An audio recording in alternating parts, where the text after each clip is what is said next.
Et lands erhverv kan opdeles i tre grupper: det primære, sekundære og tertiære erhverv.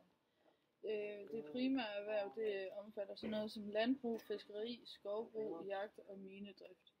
Og det sekundære erhverv omfatter sådan al produktion, mens det tertiære erhverv omfatter handel og service. Fordelingen mellem de tre erhvervssektorer har ændret sig voldsomt de seneste 200 år. For omkring 200 år siden, der var nærmest hele arbejdsstyrken beskæftiget i den primære sektor, hvor i dag, 200 år efter, er kun 3% beskæftiget i den primære sektor, mens 80% af befolkningen er beskæftiget i den tertiære sektor nu. Til de samfundsmæssige forhold findes også transport. Transport har en vigtig afgørelse for eksporten af virksomheden, hvis virksomheden skal have en forhåbning om at eksportere til et land.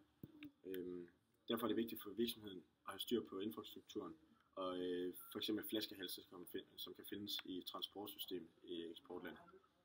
Flaskehalse vil sige, at det kan volde problemer for virksomheden. For eksempel hvis de kører med frostvarer, så forlænger det deres transporttid, og hvis lastbilerne de bliver transporteret i ikke kan holde frostvaren nede i lang tid nok, så vil det volde store problemer for virksomheden.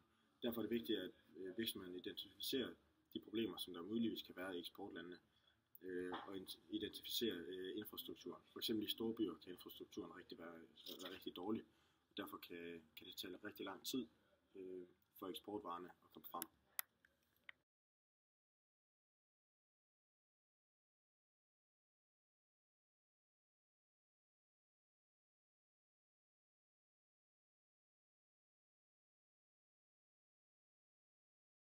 Hej. Det er ligesom brugt